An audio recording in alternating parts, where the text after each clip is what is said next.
নন্দীগ্রামে তৃণমূলে camp office ভাঙচুর নিয়ে পোস্ট করেছেন অভিষেক বন্দ্যোপাধ্যায়। মানুষকে বঞ্চিত রাখার জন্য বদ্ধপরিকর দিল্লির জমিদাররা।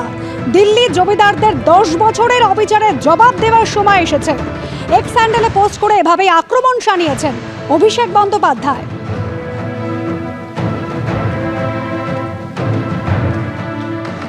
ফের উত্তপ্ত নন্দীগ্রাম, তৃণমূল ক্যাম্প অফিসে ভাঙচুর। 100 দিনের কাজের টাকা ফেরাতে তৃণমূলের নাম নথিভুক্তকরণ ক্যাম্পে ভাঙচুর চালানো হয় বলে অভিযোগ। বিজেপির বিরুদ্ধে ক্যাম্প ভাঙচুরের অভিযোগ। অস্বীকার গেরুয়া শিবিরের। ঘটনায় ইতিমধ্যেই 2 জনকে আটক করেছে পুলিশ। নন্দীগ্রামে তৃণমূলে ক্যাম্প অফিস ভাঙচুর নিয়ে এরপর পোস্ট করেন অভিষেক বন্দ্যোপাধ্যায়। তিনি বলছেন, মানুষকে বঞ্চিত রাখার জন্য বদ্ধপরিকর দিল্লির জমিদাররা। দিল্লির জমিদারদের 10 বছরের অবিচারের জবাব দেওয়ার সময় এসেছে। নিজের এক্স হ্যান্ডেলে এমনই পোস্ট করেছেন অভিষেক বন্দ্যোপাধ্যায়। মহাশয়কে এই মঞ্চে 100 দিনের সহায়তার সঙ্গে তৃণমূলের কি সম্পর্ক? 100 দিনের সহায়তা প্রকল্পের সঙ্গে প্রথম প্রশ্ন করব, তৃণমূলের কি সম্পর্ক? রাজ্য সরকার টাকা দেবে ট্যাক্সের টাকা থেকে জনগণের, এখানে তৃণমূলের কি?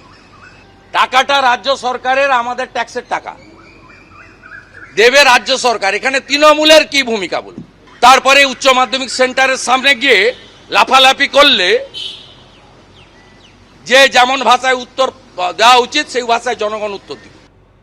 লোকসভা ভোটের মুখে জেলায় জেলায় আধার কার্ড বাতিল। আধার কার্ড বাতিলের জেরে ফর্ম ফিল আপ করতে পারলেন না কাঁকসার কলেজ ছাত্র। আধার কার্ডের রাঁচি আঞ্চলিক দপ্তরের ভুলে সমস্যা তৈরি হয়েছে। কেন্দ্রীয় স্বরাষ্ট্রমন্ত্রী অমিত শাহ ও তথ্য প্রযুক্তি মন্ত্রী অশ্বিনী বৈষ্ণবের সঙ্গে কথা হয়েছে। দ্রুত সমস্যা মিটে যাবে। পোস্ট শুভেন্দু অধিকারী। যাদের আধার কার্ড ডিঅ্যাক্টিভেটেড হয়েছে তাদের জন্য আলাদা ইমেল আইডি, হোয়াটসঅ্যাপ নম্বর, আলাদা অ্যাক্টিভেশন ফর্ম দেওয়া হবে। ফর্ম ফিল আপ করে হোয়াটসঅ্যাপে পাঠালেই হবে। আশ্বাস জাহাজ প্রতিমন্ত্রী শান্তনু ঠাকুরের।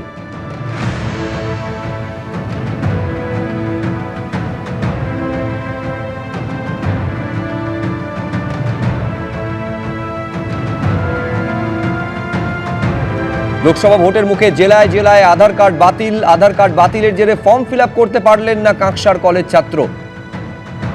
এই অবস্থায় আধার কার্ডের রাঁচি আঞ্চলিক দপ্তরের ভুলেই সমস্যা তৈরি হয়েছে। কেন্দ্রীয় স্বরাষ্ট্রমন্ত্রী অমিত শাহ এবং তথ্য প্রযুক্তি মন্ত্রীর সঙ্গে অশ্বিনী বৈষ্ণবের সঙ্গে কথা হয়েছে বলে দাবি করেছেন এবং তিনি বলছেন দ্রুত সমস্যা মিটে যাবে, এই বলে পোস্ট করছেন শুভেন্দু অধিকারী।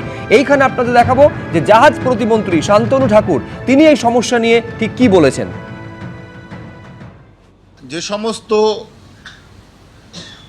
মানুষদের যারা ওপার বাংলা থেকে এসছেন, যাদের আধার কার্ড ডিঅ্যাক্টিভ হয়ে গেছে, পাশাপাশি আধার কার্ড ডিঅ্যাক্টিভেট হওয়ার পাশাপাশি ব্যাংক অ্যাকাউন্টও ডিঅ্যাক্টিভ হয়ে গেছে, তারা যেন বিভ্রান্ত না হয়, তারা যেন বিভ্রান্তের শিকার না হয়, পলিটিক্যাল শিকার না হয়, তার জন্য আজকে আমি যে বার্তাটা তাদের কাছে দিতে চাই যে আমরা একটা ইমেল আইডি আমরা দিচ্ছি এবং একটা হোয়াটসঅ্যাপ নাম্বার দিচ্ছি। ইমেল আইডি হচ্ছে AADHASTHAKURBARI@gmail.com। আমরা একটা ফর্ম দেব, অ্যাক্টিভেশন ফর্ম। আপনারা একটা লিখিত দেবেন আমাদেরকে যে আমাদের কার্ড ডিঅ্যাক্টিভেট হয়ে গেছে, আমরা অ্যাক্টিভ করাতে চাই।